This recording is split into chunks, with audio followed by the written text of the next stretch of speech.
And filled with discontentment. Because if it was just around the corner or just within your grasp, you know that you just got to remain consistent about what you're doing and it's going to happen for you. But why is it that you don't feel that? Because the things that you're doing, the things that you're thinking, the things that you're dwelling on, and you're not filtering out the toxicity of things in life, not just in trading community, but in everything. If you're not filtering all that stuff that's going to be burdening you with decision making about things that you have no control over. If you are inundating yourself with that constantly, that's draining. And that not is only a speed bump or an impediment to you getting to your successful, whatever that outcome is. It's an incredible drain on energy and time.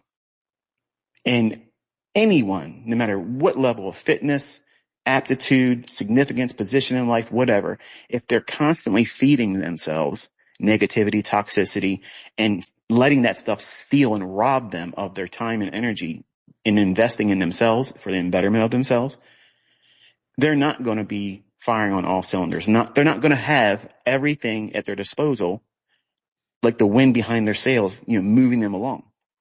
So why are you expecting yourself to be any different? You're not going to be any different. You're not going to be the exception. So it's important that when we start off in any endeavor, not just trading, but anything worth doing, shouldn't be easy, true, and trading is in the top percentile of that. Don't believe me, and if you've tried it, you've discovered, wow, this isn't as easy as the book said. It's not as easy as ICT said it was going to be when that video came out. I watched that. I want to go out there and trade that first fair value gap in the first hour at 10 o'clock in the morning. But it didn't do what I thought it was going to do, and I lost. And therefore, I'm questioning my decision about trading. I'm questioning my position about whether or not smart money concepts is the right thing. Is smart money concepts the new retail logic? Are they moving on ICT's stuff? Is there too many people doing ICT's concepts? And now it becomes diluted. And that's all nonsense. Okay. Those are ideas that come from the mind of someone either is marketing something and they want to have a compare and contrast. And we've never seen anything deliver better than my stuff. But it's also from the mindset and the stance of someone that is feeling the pressure of not realizing their premature celebration. They are not in a position of realizing their goal. They have not arrived at success yet, and they just suffered some measure of setback. Now, in trading, we know what that means. It's the last trade. It's not, where have I been in the last 6 months, and I've grown my account up to this much percentage, and I've had a 40% strike rate. It's not even 50%. I can't brag about that. I can't go on social media about that, but I'm making money.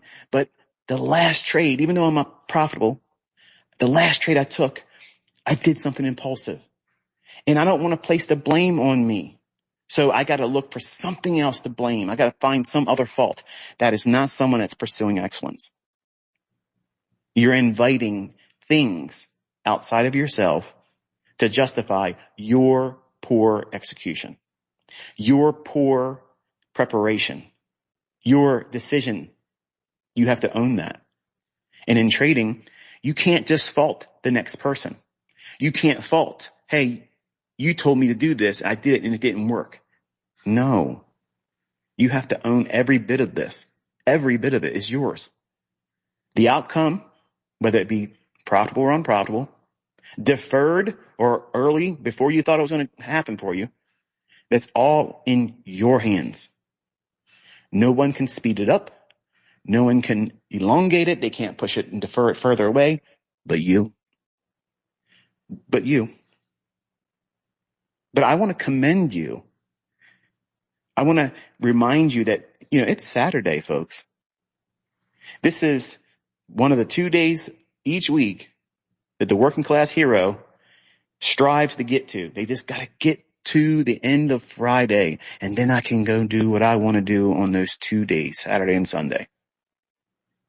And the majority of the 9-to-5ers, the people out there, the pencil pushers, the wrench turners, the mower pushers, the guy picking up your trash, they're not usually spending their Saturday mornings listening to a guy bloviate about something that they have yet to master. But other people have done it. And the word on the street is it works really good and you can make money if you get good at it. So I commend you for taking time to invest in yourself. And I'm not getting paid to do this. There's no ad revenue here because I sincerely want you to understand what it is I'm presenting to you. Each of us, when we aspire to do more outside of the job, the idea is, I want to have something better. There has to be something more to life than just this. This being get up, go to work, come home, greet the family for a couple hours, and make sure you get to bed in time because you got to do it all over again. And then find how you can make that income spread out as far as you can and lie to yourself and your family and say, we're living the dream.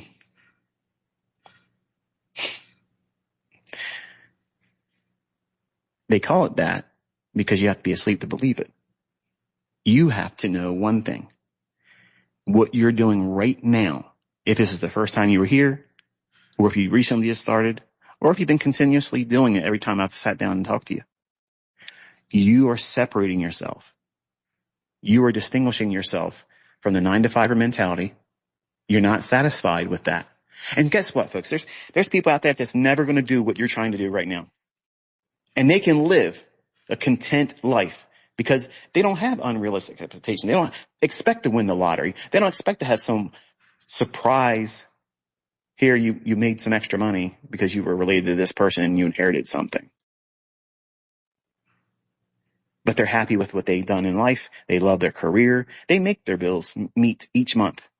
Their children are not given things outside the scope of modesty. So they're not inflated with expectations and entitlement. Their spouse is content because they have someone that's a breadwinner. They're not living wildly. They're not taking crazy risks. And I'm not saying that can't exist. And I'm sure there's some of you that are coming from that persuasion and just morbid curiosity. You heard about this guy, ICT. You heard about these things called smart money concepts. And you just want to listen in and figure out, what is this all about? Not that you necessarily want to do it yourself, but you just want to know because you're curious. And you might be one of those individuals that I don't need to trade. I'm doing okay. And that's wonderful. That's a blessing. But there is a mindset in a lot of folks that is entrepreneurial. That means that you're going to try to do something outside the boundaries of a 9-to-5 job. You're not trying to stay in that position of, I hope they give me enough money to cover my cost of living increases and stay ahead of inflation. You want something more. And that's excellence. And that level of excellence doesn't come easy. It doesn't come quick. It doesn't come without cost. And while I'm teaching for free and I'm proving that I'm doing it in a mode where I'm not collecting anything, and I'm encouraging all of you to put it on your own YouTube channels, you make the ad revenue off of it. Make that make sense as a course seller. I'm investing in you because I know if you're spending time listening to me on a Saturday morning, you care enough to at least put your ear to it and say, what can I use from this as useful? Does it help me? Does it encourage me? Does it steer me away from potentially bad habits that I don't realize are going to be impactful to me and detrimental and push my goal further from me without me realizing it? That's what mentoring is. Mentoring is taking experience that other people don't have or could not acquire, and you're sharing that through experience, through conceptual ideas, and thought process. I'm trying to align and calibrate your expectations because excellence is obtainable, but it's not easily obtainable. And a lot of people that set out into any task, not trading only, but anything worthwhile doing, and 6 figures or more per year income potential, it's going to require you to have a little bit of different level of tenacity. Obvious, you got to be motivated, and it can't be motivation on the superficial level. That means I got to have instant gratification, because if this guy ICT can't show me how to make money the first time I sit down and listen to him, then I'm not interested. I'm going to find the next person that promises that. And I promise you this, doing this for 33 years, there is no one, there's zero, no one that's going to make this fast, easy, and profitable right out of the gate for you. It isn't going to happen. You're not, no, let me rephrase this in a way. I have students that are exceptionally well-versed in what I taught. They're profitable. They have proven profitability, and they run signal services. Let me say this, students, and I'm not trying to come at any of you, but I'm saying this in honesty, and if you just let me speak it, you can agree, or you should agree by your maturity. What I'm saying is the truth. Barring that, no one's going to put you in profitability right out the gate quickly and fast. But that is not knowing how to do it. That's simply just placing someone in a position where if they follow and do everything that you're saying you're doing and you're profitable, then yes, in that instance, those individuals could be ushered to the front of the line and get immediate feedback in terms of making money right out the gate. But that is not the same thing as them knowing what you know as a student. There's a stark contrast between the two. Knowing how to do this and being able to cut your own paycheck and make whatever you want to make. Make whatever you want to make. There's no end line. There's no ceiling. You can't make no more than this. Who says that? Who says that? The pundits. People that don't even make money and they're miserable online. They're trying to come at everyone because they're just hurtful. Because they're ate up with envy. They're ate up with regret because they can't make it work in their own hands. You as an entrepreneur, you're here on a Saturday listening, pursuing mindset, things that keep you calibrated on the right path. What should I be doing? What should I avoid doing? Even if it feels right, even if you have somebody online that you like, maybe they bought a car or two, or they go on vacations and they show you things that way and you're inspired by that. As a young man, I like that kind of stuff too. But I can promise you, my neighbors didn't care about Lamborghinis after a little while. They didn't care about Ferraris. They didn't care about Audi R8s. They didn't care about the Aston Martins. They didn't care about Corvettes. They didn't care about whatever I brought home. They only care about it when it first happens. Oh, wow, you got a new car. That's it.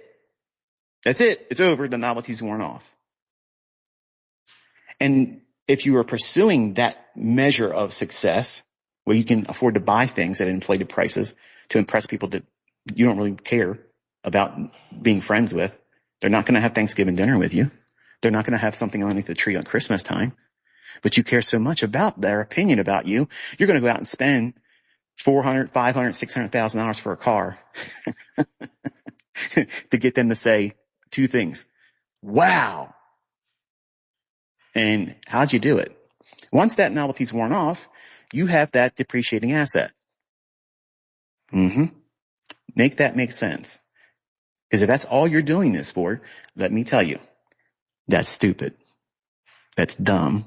It's wasteful. And you're not going to get what you think you're going to get from it. It only lasts a moment. Now contrast that with a lot of zeros after a particular number in your bank accounts, plural. And you don't have to go out there and do those things to make yourself feel content. You're with a spouse or a significant other, and they're not expecting you to do those things to feel content. You're grounded. You're made. You don't have any concerns about what inflation is going to do, what gas is going to cost. Steak prices are this much money in the grocery store. Oh my goodness. I don't even worry about that. And people that know how to make money as a tool, they're not worried about it either. But that doesn't come overnight. It doesn't happen like that. And when you first start in any endeavor, and you're usually sold on some kind of a gimmick, you get excited. They present that stuff to you first. And I don't do that. I tell you, this is going to take you some time, but you can get there. You're going to make a lot of money if you stick with it, but you're going to lose money in the beginning. And people don't want to hear that. They put their fingers in their ear or they turn it off. They walk away. They're thinking, well, I know me. Subconsciously, this is what's going on in their brain saying, I know myself and I'm not disciplined. I'm not able to follow rules well. I speed a lot in my cars. I cross the yellow line.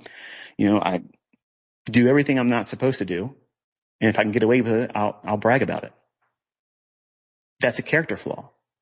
And those things are going to manifest themselves in your trading, in your decision making, in your speculation, in your timing of when you want to buy and when you want to sell, whether you're going to use a stop or whether you're going to not use a stop. How many contracts or lots you're going to trade in deference to Forex and futures. All of that impacts who you are as a trader. And if you're not successful, I counsel you to look at what you do on the regular. How do you live your life? Are you reckless? Are you impulsive in everything else that you do? And you think somehow suddenly you're just going to fall into, I'm locked in. I'm in the zone. I read Mark Douglas's book and I'm primed for success now. It doesn't work that way, folks.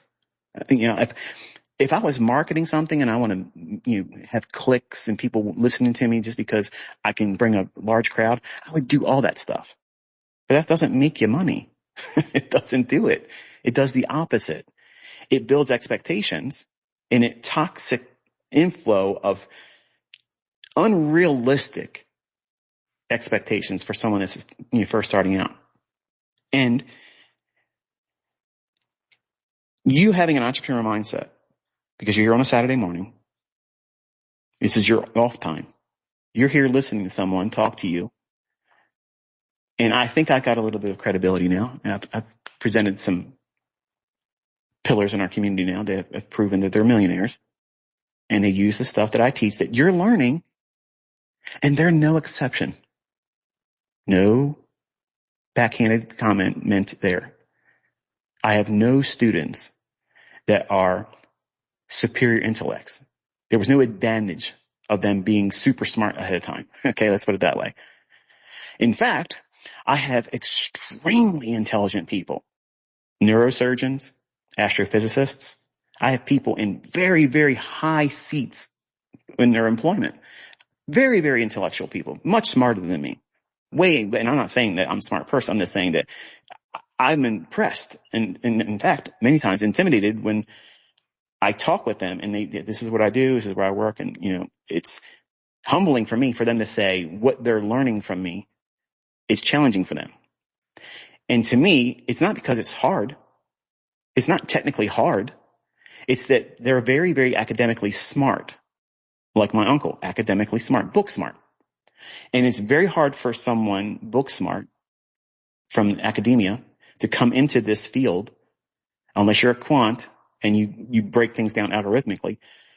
It's hard for someone to bridge that gap. And if you fall in that category, you're among very good company because it's not an isolated thing just for you. You're looking at things in such a rigid manner, and you're also bringing whatever personal characteristics that you have, you're obsessive about, they're impeding your understanding. Because my concepts they're not hard. I don't complicate anything. What complicates it is when other individuals come to it and they want to say, this is rebranded this. Okay, well, it's not rebranded because you're not coming forward with this is where it came from, this is how you're using it, and this is how they taught it. So that falls short. The other expectation is they come here to say nobody makes money with it. It doesn't work. None of it works. And we've smashed that continuously. There's people coming forward all the time. Here you go. I got receipts. Here you go. I got receipts. So it matters not how much is in my bank account, what I'm earning. You don't spend my money. But you coming to me in the beginning, you want to see, does anybody do anything with this? Can anybody learn from this guy? And there's an army of people out there to do it. And I allow these individuals to step forward, have their flowers, have their moment, because it's encouragement for them. They feel good. It's a moment of accomplishment. But it's also more impactful to you as someone that's on the fence deciding whether or not this is for you. Because remember, I'm not dangling anything in front of you. I'm telling you in the beginning, you're going to have to work for this. But there's nothing like this. And even if you do a small percentage of what you hope to achieve, isn't that better than never having done it at all? That's still victory. That's still accomplishment. It's better than you were. So what? You can't make $100,000 a month. But if you make an extra $1,000 a month and it's relatively easy for you to get to that, if you just can't grind past that for right now and you're able to do that, man, that is success. That you're doing something most people can't do. And you should be thankful that you have that. Or if you're realistic and you're aiming for something like that, because that's how I started, folks. I started that way. In 1992, I sat down and said, if I could just manage to see through doing investments, $1,000 a month, I could retire a millionaire when I turned 40. Easier than I thought it was going to be, because I had lowered my expectations and broadened my time horizons. I didn't pressure myself, at least in terms of timing, when I would arrive there. But I still brought my impatience about, I want to win more often, because I attributed winning to progress, proof that I could feel better about whatever immediate things that were making me feel insignificant as a young man. And if you're in that stage of life where you feel like you have to measure up, you have to present yourself to the world, you don't. You don't need to do that. And I wasted time and energy doing all those things. That's not excellence. Before I had lots of money, I thought everybody with lots of money had to go around showing everybody what their billfold had in it. You got to pull out this big knot of money in my pants and show everybody, look what I got. And this ain't all I got. This is what I brought with me today. Yeah, you might get strange looks like, man, why are you carrying all that around? Because I can. Because I have it. And because I intend to spend all this before I go home today. And it won't hurt me. Because I want the reactions like you just gave me. And that's what young men want to do. But excellence, affluence, they don't live that way. They're not out there proving how much money they have. They're not certainly going out there and showing what they have in the bank account. That's new money. And I did that stuff. But the reaction you're expecting to get, you're never getting it. So don't aspire to do those things. That is not excellence. That's pandering to other people in hopes that they're going to worship you. And those things make you do things in trading prematurely. You over leverage, you take greater risks, and because you are basically undisciplined, you're not going to follow a model. You're not going to follow a plan, not the way you should. And what kind of results will you get if you're doing that? Subpar.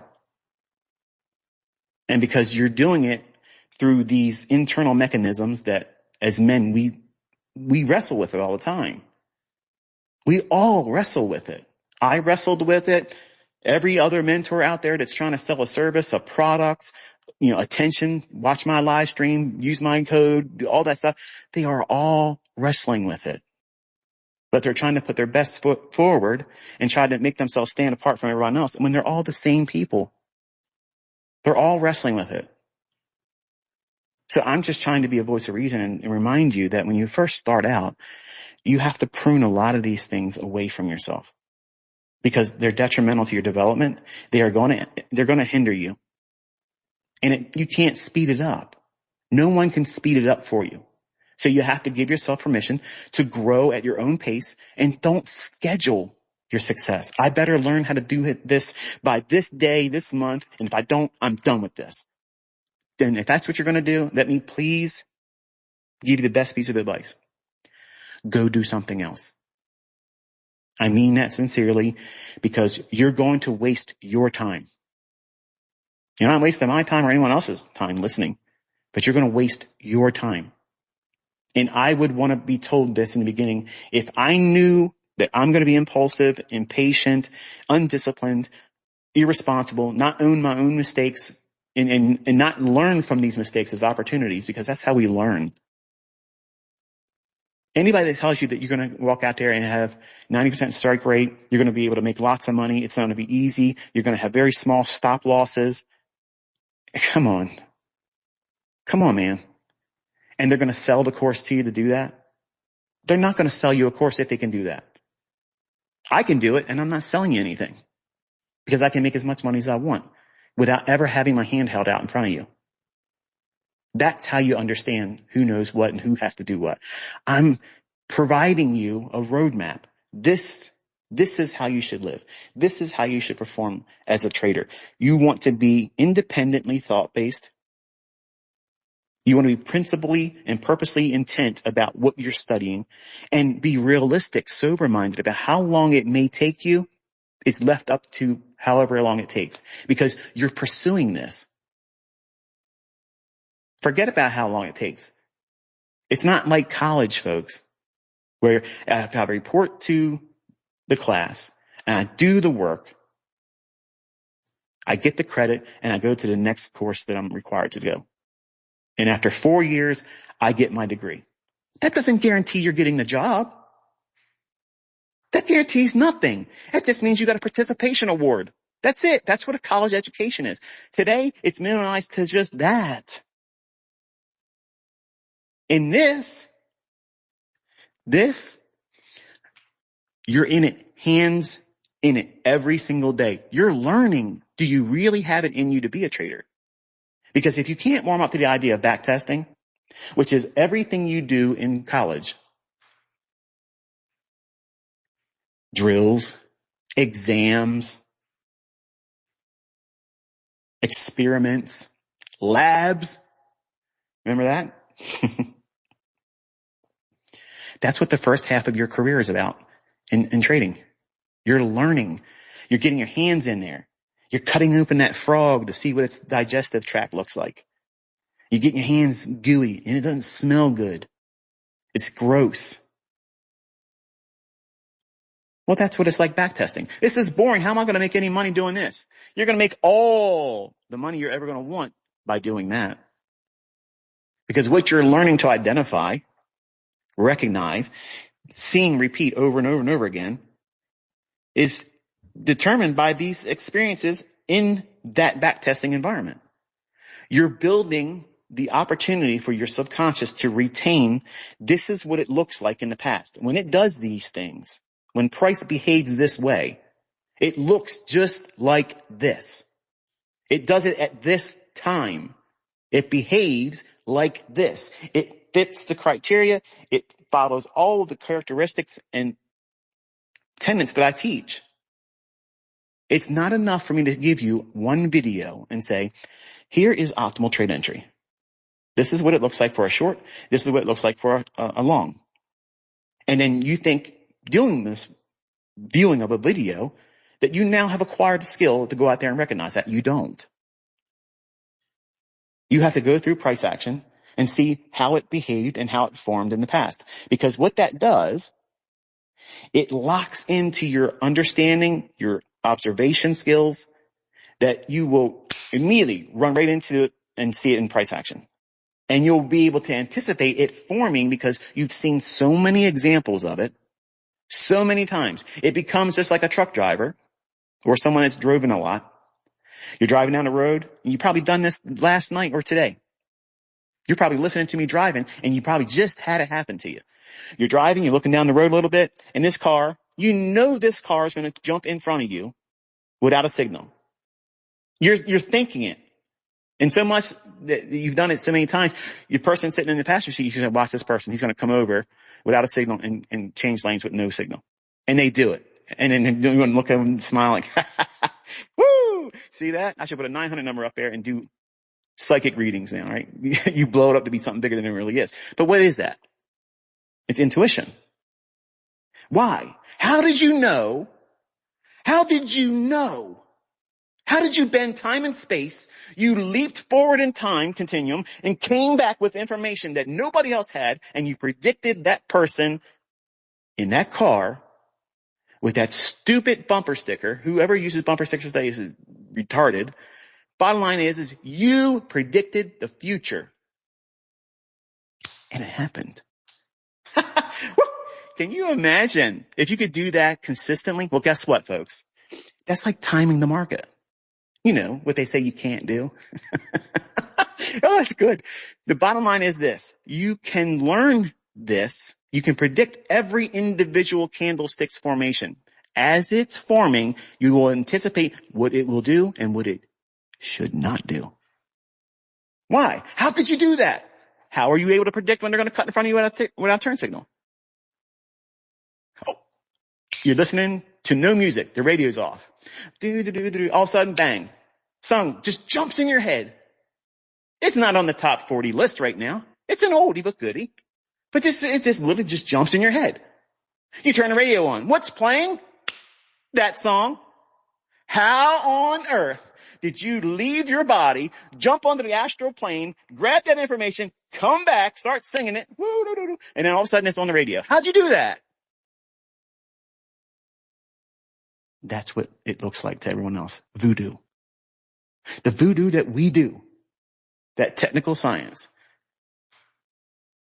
You're activating your reticular activating system when you're back testing. You're allowing the subconscious to filter out everything else. There's a lot of candlesticks on that chart. There's a whole lot of stuff on the charts that I'm posting. And I'm always talking about the thing that matters right now. What's going to happen right now and next? And where's it going to? That comes by way of back testing. I did not have this downloading Neo experiment, okay, where I suddenly knew Kung Fu in the charts. It didn't happen that way, okay? I had to sit in charts and look for these things that I was prompted that look at this, look at this. Well, what about that? It was just look here, look there. And I had to build an idea around what's so significant about that? And I said, oh, wow. When this candlestick has an exposure of one singular range over a encapsulated measure of time, which is one candlestick, and then in layman's terms, it's the fair value gap. If I'm bullish and that's an up close candle, if it can come back down into that and stay in the upper half at a very particular time of the day, there's a strong possibility that it's probably going to go up from there and not go below the candle that makes candle number one low. Because fair value gap is 3 candles. Number 2 candle is the middle imbalance. So if it's a bullish fair value gap, candle number 1, that low, should never be traded to. And that's the easiest stop loss placement idea there is. It's the easiest thing. You know what makes it hard? You know what makes it so impossible for you to use that information? Because you can't trade enough contracts. Because the stop would be too big for you to risk that. Well, that's telling you that you're trying to trade with too much leverage. But you don't see it that way. You see it as, this doesn't work for me. I want to take this information and do something amazingly independent from what ICT taught. I want to put my spin on it. And I want to maximize it. I want to have a small stop loss. I want to go in there and look, I used a 1.5 handle stop loss. Aren't you impressed? No, I'm not impressed. I want to see you follow the rules. I want to see you follow the rules. Bullish fair value gap, stop loss at the low of candlestick number 1. And learn to trust that. For 6 months, don't do anything less than that. And over time, what you're going to learn, because you got money on the line, you have an outcome that's measured with a little bit of skin in the race. You're going to see, wow, 80% of my trades, it never went to the low of the fair value gap, let alone go to the low of the candlestick number 1. So what do you think is going to happen there? You're going to graduate to saying, okay, well, I can start moving my stop loss up half of that range between the low of the fair value gap, the high of candlestick number 1, and the low of candlestick number 1. Whatever that range is, divide that in half. That's how I did it, folks. I learned to trust these things because I graduated into them. I didn't just go out and say, oh, well, I got big brass. I ain't afraid of nothing. I'm going to go out there and just do it this way. No way. No way. That's not how it's done. I need to feel confident in the trade. I can't be worrying about, am I right or wrong? Am I right or wrong? Am I right or wrong? Because everybody thinks that I'm preaching being right all the time. That's just the default of doing things the right way. I'm not doing things retail logic. I'm doing things that are algorithmic. They repeat based on time and price, and they're very rigid with rules. And if you're not comfortable with rules, you will never reach excellence. Whether it be my rules or anything else that's well defined, that has statistical probabilities behind it and evidence that it's profitable, no matter what it is, if you're not rule based and you can't adhere to rules, you will not ever reach excellence. And if you know that's something you're never going to work towards, don't do this. You can hurt yourself. You're going to make yourself miserable. Or, and this is what I'm hoping you'll do, you build discipline. You build discipline and you forge this fortitude that, you know what? It makes sense for me not to schedule my success. It makes sense. This is not college education. If you go into this thinking it's going to take at least 4 years before I can get my ICT graduation diploma and get out in the working class of trading and start making my own money and not have a job, doing whatever you were doing before you learned. You can't look at it that way. Because if you do, you are stunting your growth and you're building this comfort level that it isn't going to happen for you and you won't allow it to if it happens sooner. I'm not trying to encourage you to be impatient about it. I'm just saying that many of you will go into this and discover what you were fearful of, the things that you thought were never going to be happening for you. It's impossible for you. What's going to happen for you is going to happen quicker than you thought. And when those things happen and you allow it to be organically occurring, not forced, not pretended, not fake it till you make it. When it happens, they are an encouragement that I can't really adequately describe in words. And when you have it happen to you, you're going to struggle to find words to describe how it feels too, because it feels very empowering. It's like rocket fuel, and it's very encouraging, and it crushes depression. It crushes it because it's a reminder that, you know what? There may have been people that you said that you were going to learn how to do this, and they tried to talk you down out of it. Like you're on a cliff, getting ready to jump off of it, or a high rise, and you're going to jump and commit suicide. Man, don't do it, bro. Don't do it, sister. You got so much to live for. Don't touch smart money concepts. Don't take that leap. And you realize that everybody trying to talk you down from that higher position, that better vantage point, because that's really what it is. You're not jumping off. You're going higher. But their mindset is, their only reason why they're going up higher because they want to jump off and commit suicide and do all the wrong things. Lose their shirts. Be embarrassed that they ever did that stuff. You can't blame them. You can't blame the ant's perspective when the eagle's looking down. They don't see it from their perspective. We don't think like them. Their position is lower, and they're rarely looking above themselves. They're only looking what's in front of them right now. How do you know? Look how they move. In a line, following each other. They're great at preparing. They're hard workers. They're 9 to 5ers. They show up every day on time. They get the job done. Need proof?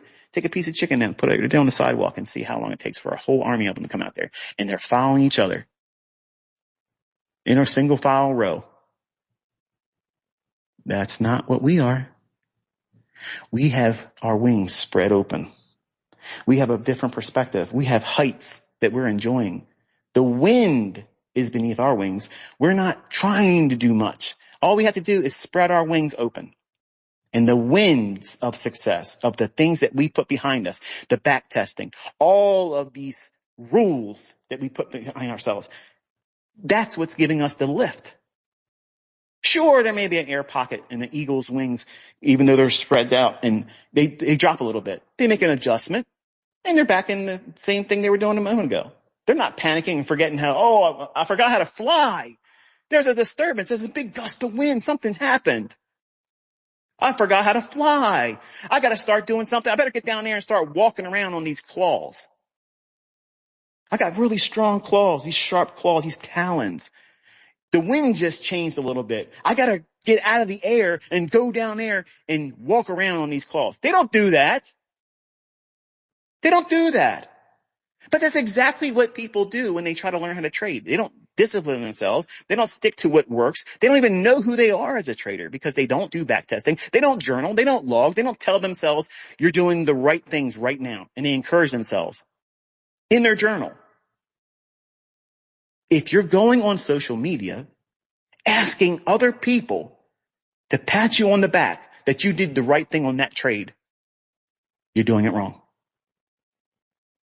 There's no difference between that and an eagle feeling a little bit of a gust of wind and thinking, oh, I forgot how to fly. I need to be encouraged. Let me go down there and hang out with the ants. Because I feel superior among the ants. I can walk around in front of all these ants. Look how much money in my bank account. Let me show you my bank account statement. Look at this. Here's what I got in the bank. That's compensation. That's the clearest indication you don't have it together. That's not excellence.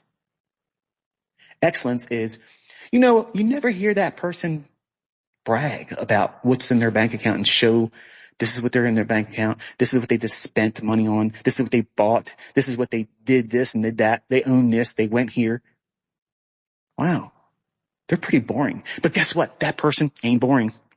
They're living a very rich life. They're very, very happy. They're blessed. They're encouraging other people around them. And they're living their best life. That's excellence. That's what it looks like. That's how it's described.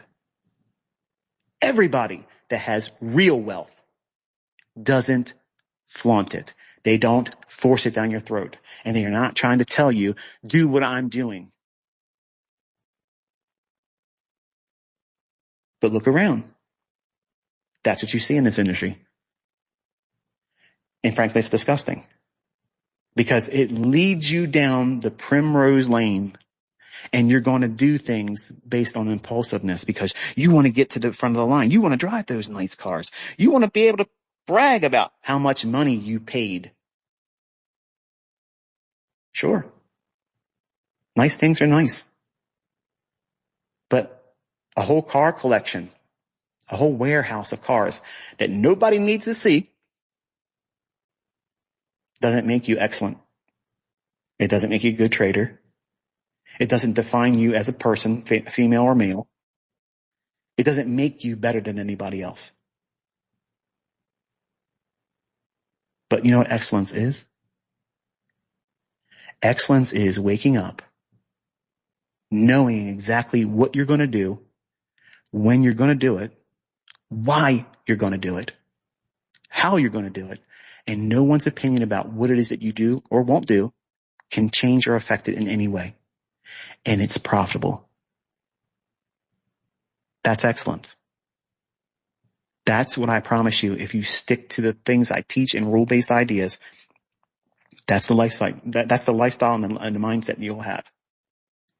But I can't promise it's going to happen for all of you, and I can't promise it's going to happen for you quickly.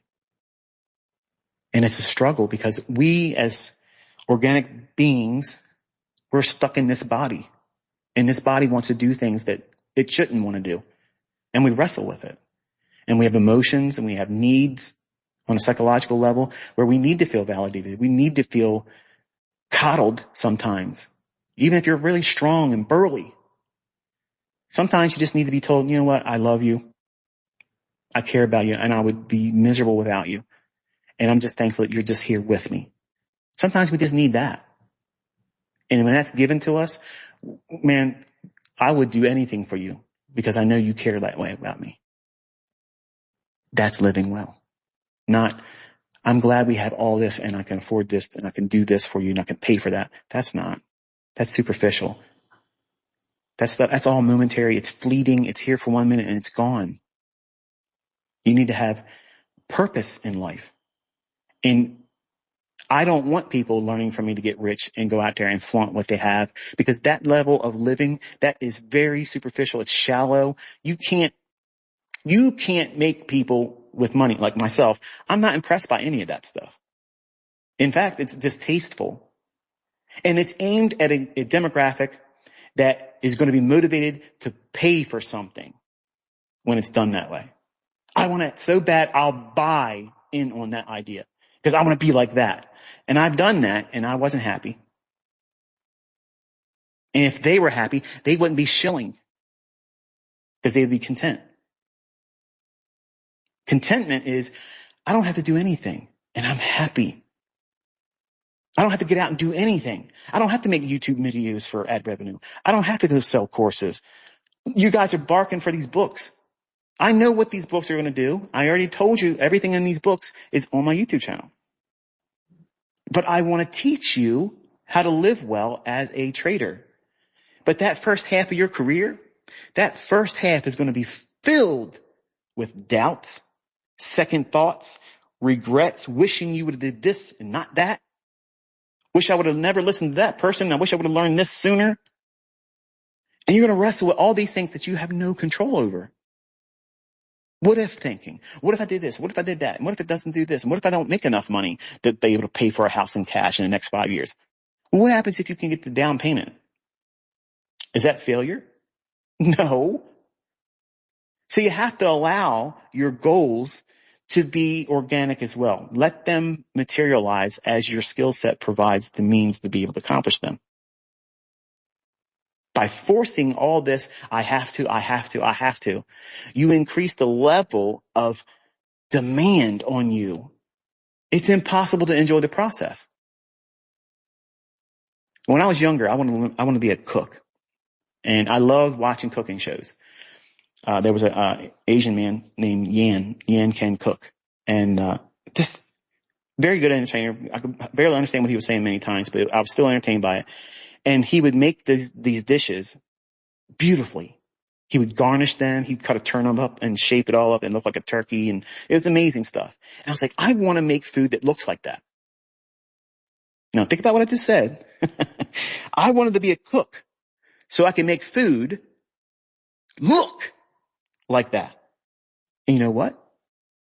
I learned how to garnish things like fruit and vegetables and make them into animals and shapes. And I thought it's great. It was great. You know what it did for the taste of that? Nothing.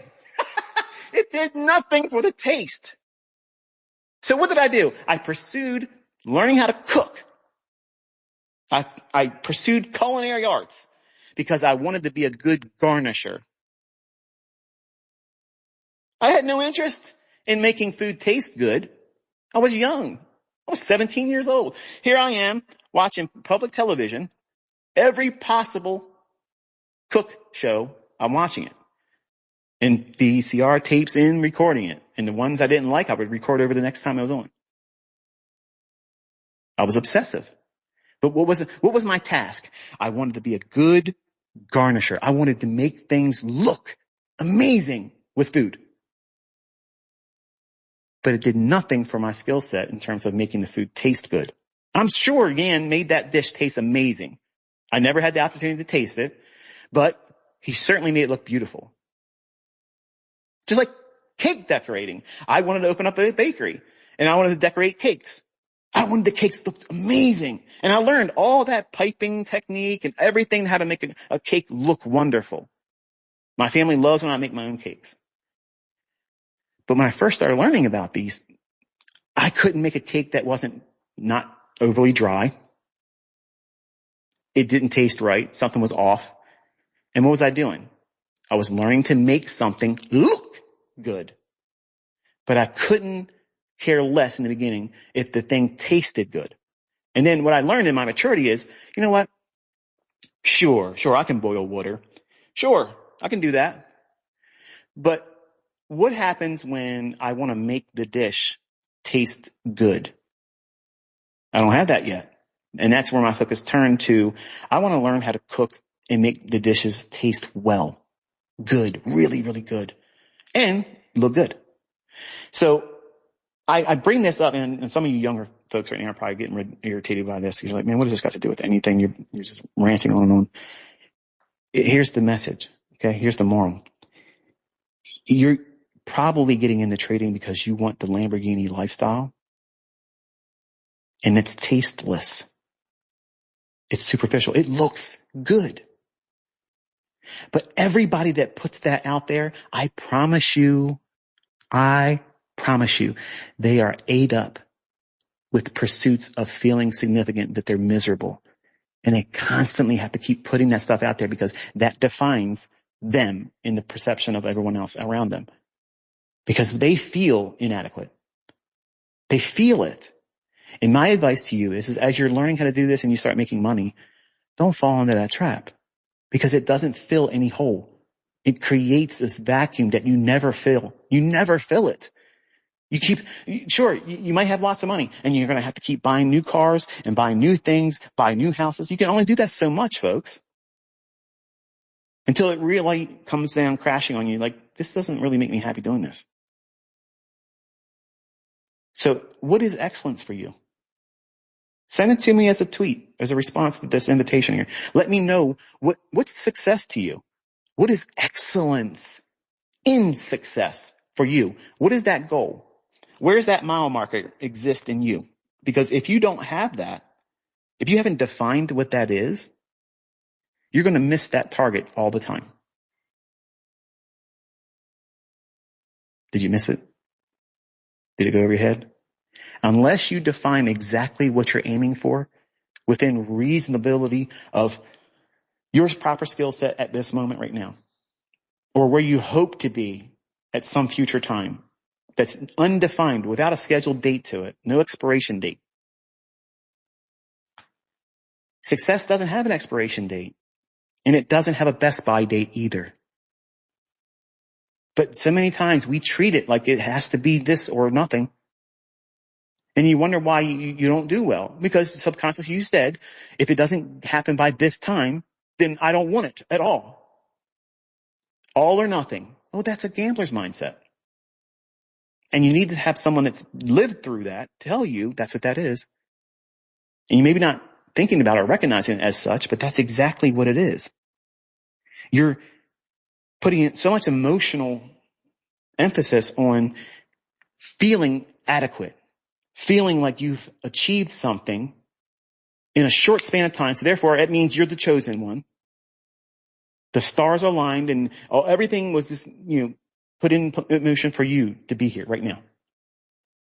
That might not be true for you at the moment. That doesn't mean you can't have wild success. It doesn't mean that you can't achieve your goals and do it sooner than you probably ever imagined. But you have to be flexible and let it happen. You have to enjoy being a trader. And I'm going to tell you something. I have lots of people that make money learning what I teach. And they're not happy as a trader. They hate trading. Why? Because they're wrestling themselves. I hate trading. I hate trading. I make a lot of money. I wish I could do something else and make money. What are they telling you? Think about it. What are they saying to you by saying something like that? They're saying that they're not comfortable in their own skin. They don't like the risk. They don't like the uncertainty. They haven't embraced the outcome is whatever it's going to be, and they have no control over it. And 99% of those types of individuals are all influencers. Let me say it again. 99% of these individuals are online influencers around trading. And they wonder why it's so hard, because you have elevated yourself to some measure of importance that you have to be all the time on. You always have to be in character. You always have to be on point. You can never do it wrong. Because if it happens, people will see through those cracks and they won't have the affinity for you that they have right now. That's what's going on. Trading doesn't get any harder, but living in your own skin as a trader with all of these extra things piled on top of yourself, that's difficult. And it's also not excellence. When you pursue excellence, what does it look like theoretically in the scope of trading? Well, what I teach you to do is I want you to think about things topically. The question always comes up, ICT, can you please just be very specific and tell me what videos or what playlists on your YouTube channel should I watch to get me into the groove of things right now? Like I want the shortest, right to the punchline. Just tell me what it is that will get me started. You're asking me as the author to give you the perfect outline, an agenda, and a curriculum that if you just study everything, pick up a playlist. I don't care. But if I could tell you honestly, what I've done in the last 2 years is such a direct, right to the point that if you can't see value in what it is I teach through the last 2 years of lectures, and there's not even that many of them really, or if you look at that and you think, well, that's too much, can't do it, go do something else. Because you're exhibiting characteristics that is not going to be synonymous with someone that's going to find success in trading. You have to be willing to read. You have to be willing to put time into it. You have to be willing to defer immediate gratification. And you have to love what it is I'm teaching as a lifestyle. Not me. You're not worshiping me. You're not loving me.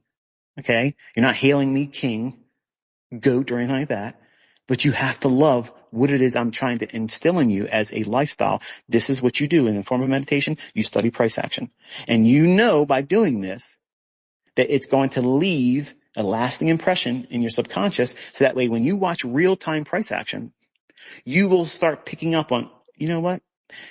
That driver in front of me is getting ready to change lanes and they're not going to use the signal. That same moment of being able to feel like you're clairvoyant, like you can predict the future. It will feel just like those moments I described in this lecture here. You can't put your finger on how you just knew, but it happens. It's intuition. Well, when you get into this loop of reading price action, it's very empowering. There's no way for me to articulate the measure of power it feels like, because you're literally holding time and space in your hand and you're calling it before it happens. And the first time you recognize you're able to do this, it feels like a Marvel moment. Like somehow you just had the candlesticks radioactive bit you, and now you have the skill set to be able to climb candlesticks with, no problem at all. Like you're Spider-Man. You can predict the next, run in price higher and lower, where it's going to go, and stop, turn around, and go the other way. It's amazing the feeling you get from it. But in the beginning, it's going to be fleeting. It's going to come in and fall out, and it's going to come in and manifest itself, and then not. If you watched Tobey Maguire's Spider-Man, Sam Raimi's rendition of Spider-Man, his approach was presenting Spider-Man with the ability to create the web in his own body. He didn't have the web cartridges like the comic strip actually had. But he didn't understand what caused that web to come out of his hand. So it was like it would happen, then it wouldn't happen. And it was intermittent. His abilities were intermittent. Sometimes he could do it, sometimes he couldn't. Kind of like when Superman was learning how to fly. It wasn't easy for him in the beginning, but eventually he got there.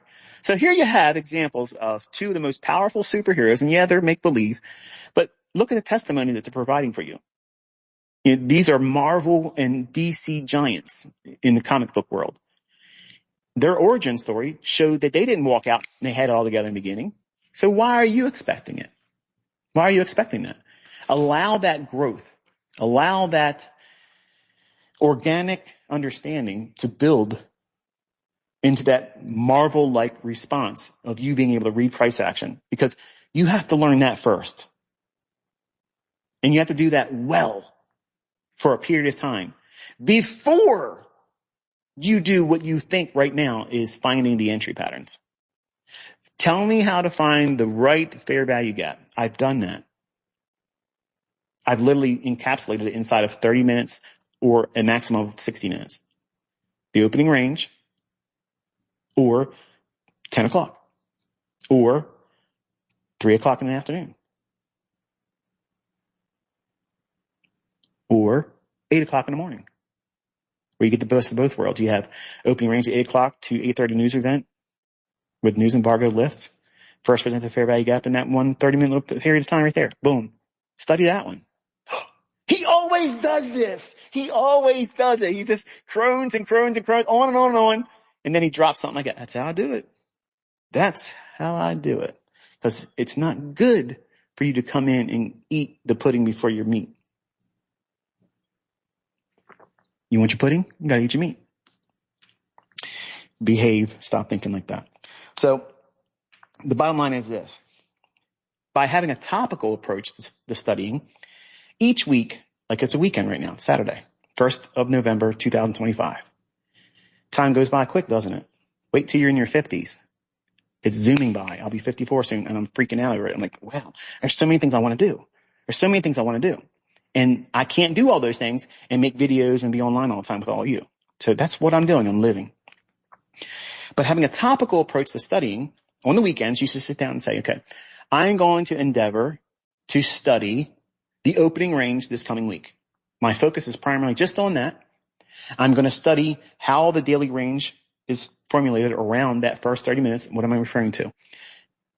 9:30 in the morning, Eastern time, to 10 o'clock for NQ. Okay. If you are a Forex trader, you're going to do the same thing with US 100, the CFD.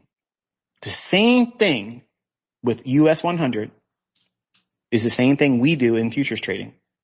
There's no inhibition, no limitation. Okay. I can't trade futures. I'm not listening to ICT's recent stuff. All he talks about is NQ. No, I'm talking about price.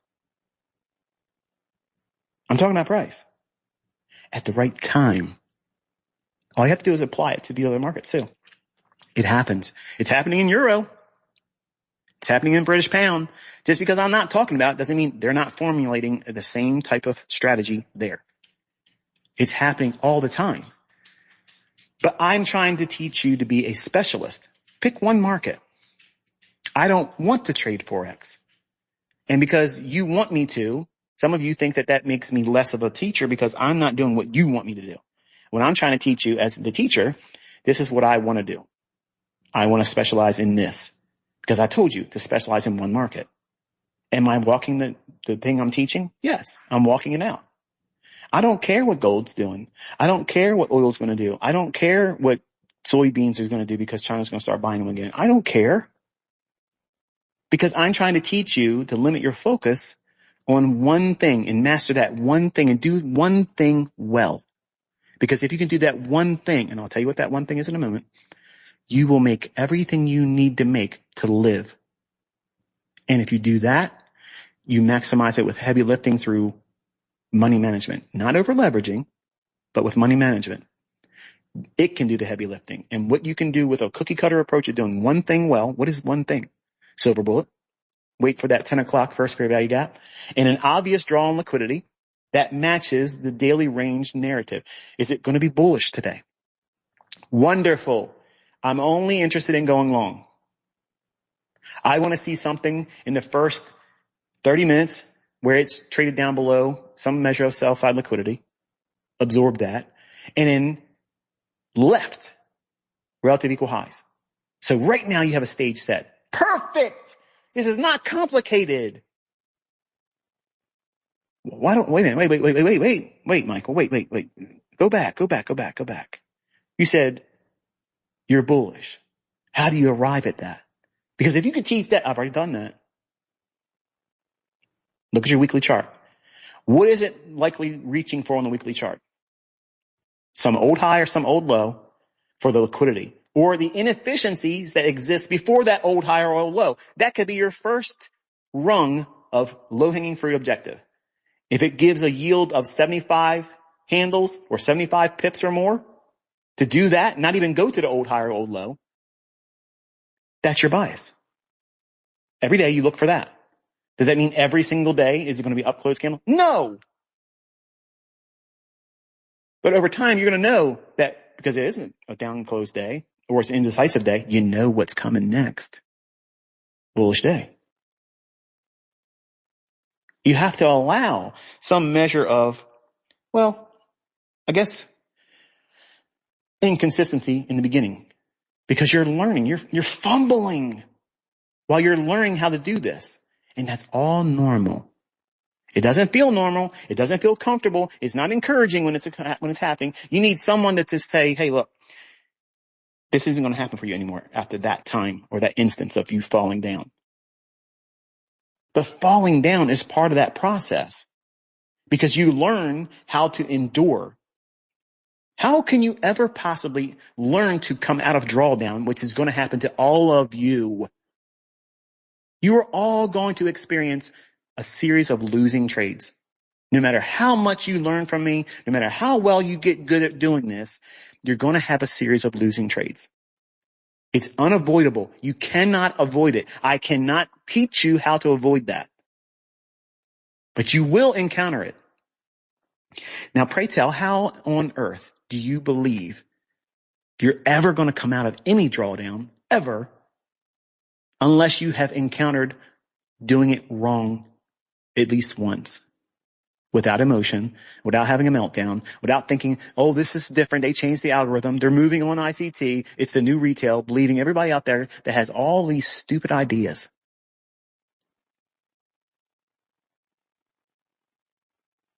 You ever miss a day of work? Oh, well, I didn't get to go to work yesterday. I got the flu. You were really sick. You really did not feel well. And you didn't go in. And guess what? Those are hours not earned. So you're short on the pay. Well, I don't have the paycheck that I usually have. Might as well get another job. That's exactly what traders do. What? I took a loss. Well, it's time to go back to the drawing board. Let me see who's hot right now on social media. What are you selling? I don't want to take another one of those losing trades. If that's how you think, if that's what you know about yourself, don't trade. Don't even get into this because you're going to have losing trades. You're going to have lots and lots of losing trades over a long, long career if you're going to be a trader. And that is absolutely part of this lifestyle. And anybody that tries to sell you the idea that it's not is lying to you. They're making up something. They're wrapping up with fraud and deception, and they're leading you down the primrose lane. And I'm trying to just remind you that there's a right way to do this and there's a wrong way to do it. And there's the wrong expectations and there's the reasonable expectations. And I'm simply trying to be a voice of reason, calibrating you. That's all. Just trying to remind you, this is what's normal. This is not normal. And these are the right steps to get to excellence. But you have to have a topical study approach and limit your study in the beginning. And I don't care if you've been studying me for a while. If you're not consistently profitable and you don't have a model you stay adhered to all the time, you never deviate from, this applies to you too. Anybody that has a consistent model that they're profitable with and they don't do anything else, they see anything else I make a lecture about or talk about, they don't care. I don't care what he's teaching. Dude, I'm making money. I have something I'm working with right now. I don't need to tinker with it. That's exactly what I taught. Once you find that for yourself, lock in and block everybody, including me, out. I've done my job. I pointed the way. I was a conduit. You learned. You made it yours. You're making money. Goodbye. Goodbye. Get out of the nest. It's time for you to fly. I got other children to raise up now, and I need the space. Get out. Happy flights. Good luck. Enjoy your life. That's the dichotomy here. We don't have tethering here. That's not what this is about. If I was a cult leader, I would keep you all attached to me, tethered to me. Pay me, baby. Pay for my time. That's what a cultist would do. I'm cultivating independent thought. Independence, that's what you really want. Maybe you haven't qualified and quantified it and identified that for yourself, but that's exactly what everybody wants. They want their time to be their time. How they want to spend it, what they want to do, when they want to do it. I don't want to do that today, and guess what? I don't feel guilty by saying no. That's freedom. That's excellence. Topical study. Give me some ideas, IT. Come on. Give me something to work with. Give me something to get my hands into now. Okay. Opening range, first 30 minutes. 9:30, 10 o'clock. Every day this coming week, your obsession is that only. Now, since it's a topical study, you can do what with it? You can do it over a couple different markets, not just NQ. And you will learn to see that there are repeating phenomenon happening in all the other markets at the same time. They're not one-trick ponies. Okay? That's how you know it's algorithmic. They don't have this same algorithm, this one algorithm that drives all the market. You're right. They don't have one algorithm that is tentacles into everything and it's controlling all the different. No. Every individual asset has its own script it runs off of. And what do you think that script is? It's the same source code. I don't want you to believe me. Okay? I don't want you to believe me. I want you to go out there and try to debunk it. I want you to look for evidence to be the contrary. I want you to do that because when you do this, I got you. Just like that. I got you. Because you will never be able to wrestle away from it saying, no, it's not there. Because you're going to see it. If you live this life as a speculator, never looking for evidence, never looking for signs and proof that there is a script behind price, it's no wonder you're never going to recognize it. You're never going to see it. But when you're going in and looking for clues, looking for evidence, the breadcrumb trail that's left by it, undeniable. Undeniable. And how can you prove it? Because it's happening at the right time. All the time. All the time, on time. That's what the algorithm is. And so you're not trying to beat the market. You're never going to beat the market maker. You're never going to beat them. The only thing you can do is ride on the wake that they leave behind. They can't hide it. They're never going to be able to hide it. And that should be an encouragement to you. And by looking at a topical study each week, the opening range, what does the first fair value gap do in that 9:30 to 10 o'clock? How is it used that day? How is it used for the rest of the week? How is it used in the afternoon session?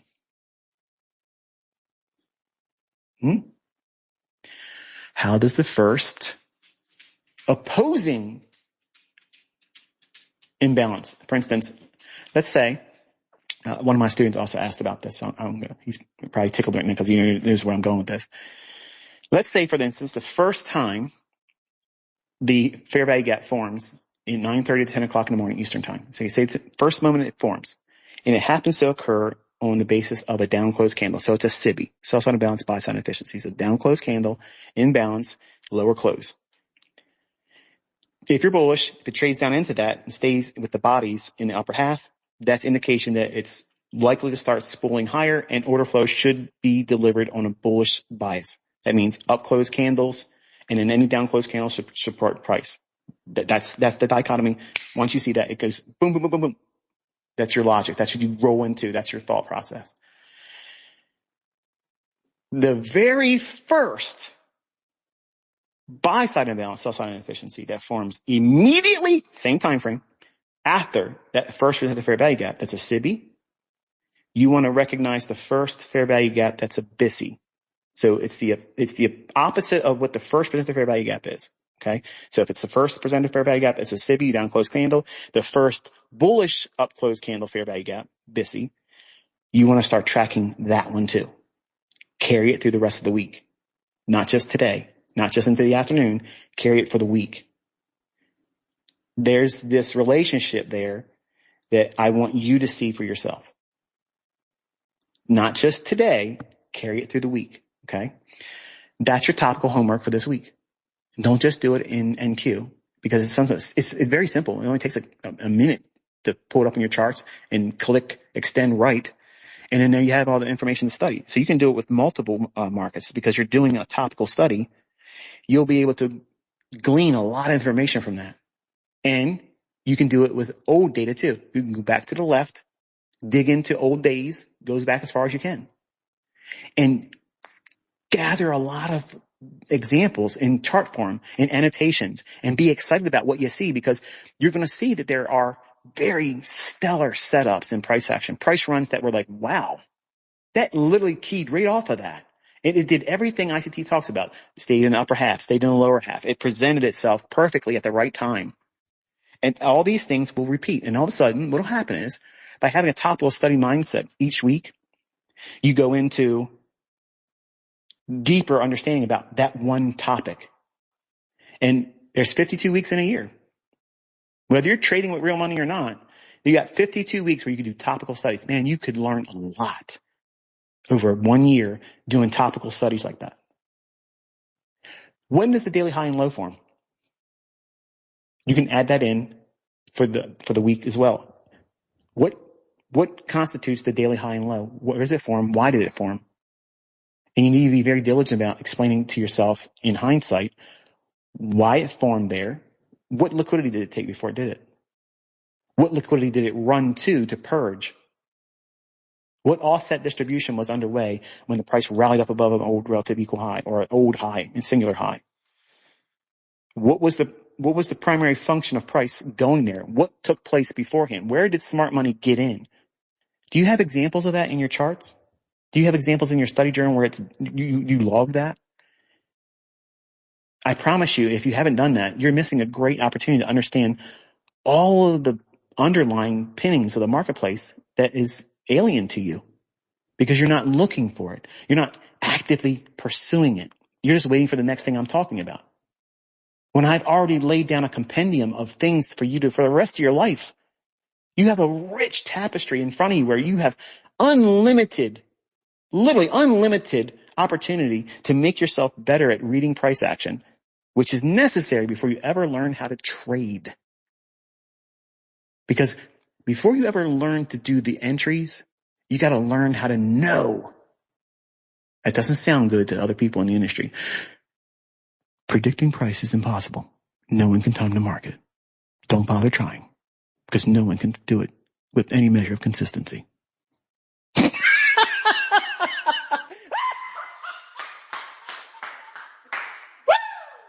Yeah. That's how you know this stuff's going to keep working. Oh man, it never gets old. I love it. Some goober every single week literally shows up. ICT, listen to me, man. Nobody can time the market. Okay? You can't do it. The market's random and you're just going to have to do it, like everybody else does. Guess.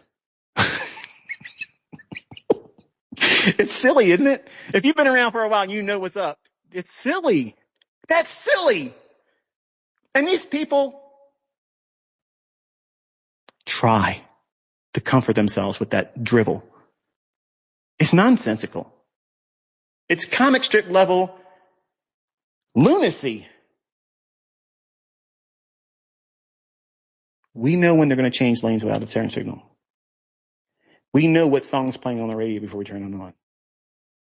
To everyone else, it looks like a cult.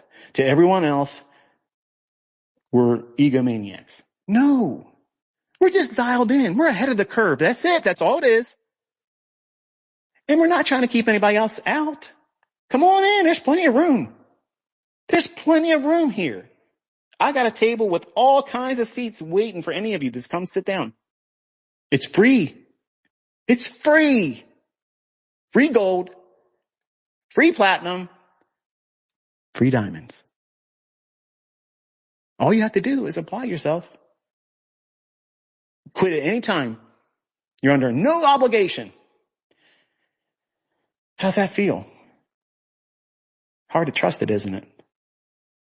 I understand. It's too good to be true until you realize it's the truth.